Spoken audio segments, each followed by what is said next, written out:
যারা ভোট দেননি, আমি মনে করি আমার পবিত্র দায়িত্ব বাংলাদেশের নাগরিক হিসেবে তাদেরকেও প্রতিনিধিত্ব করা, তাদেরকেও দেখতে হবে। আপনি কি পড়তে চান না এটা পঠিত বলে গণ্য হোক? বিসমিল্লাহির রহমানির রহিম। মাননীয় স্পিকার, আসসালামু আলাইকুম।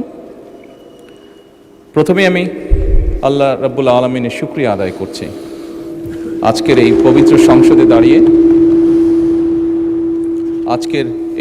সংসদে দাঁড়িয়ে বাংলাদেশের মানুষের ভোটে নির্বাচিত বাংলাদেশ জাতীয়তাবাদী দল কি পরিকল্পনা গ্রহণ করেছে দেশের মানুষের স্বার্থে, দেশের মানুষের জন্য, সেগুলো বলার সুযোগ করে দেওয়ার জন্য।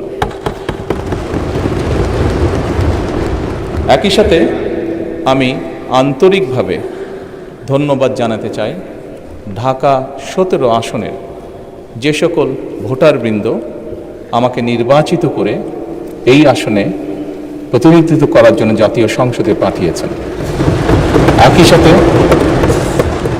একই সাথে যারা ভোট দেননি, আমি মনে করি আমার পবিত্র দায়িত্ব বাংলাদেশের নাগরিক হিসেবে তাদেরকেও প্রতিনিধিত্ব করা, তাদেরকেও দেখতে হবে।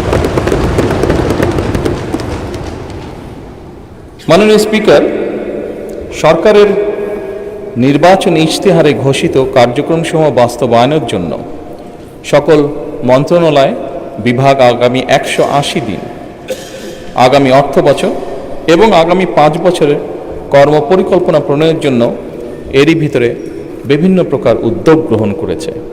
ইতিমধ্যে নির্বাচনী ইশতেহারে ঘোষিত কিছু গুরুত্বপূর্ণ কার্যক্রম বাস্তবায়নের লক্ষ্যে উল্লেখযোগ্যভাবে অগ্রগতিও হয়েছে। ইউএফটি ফার্স্টের সাথে ট্রেড করুন যে কোনো জায়গা থেকে। ক্যাম্পাসে ক্লাসের ফাঁকে, ঢাকায় জ্যামে বসে কিংবা ঘরে বসে, ট্রেডিং এখন হাতের মুঠোয়। তাই ট্রেড করুন যখন খুশি, যেখানে খুশি।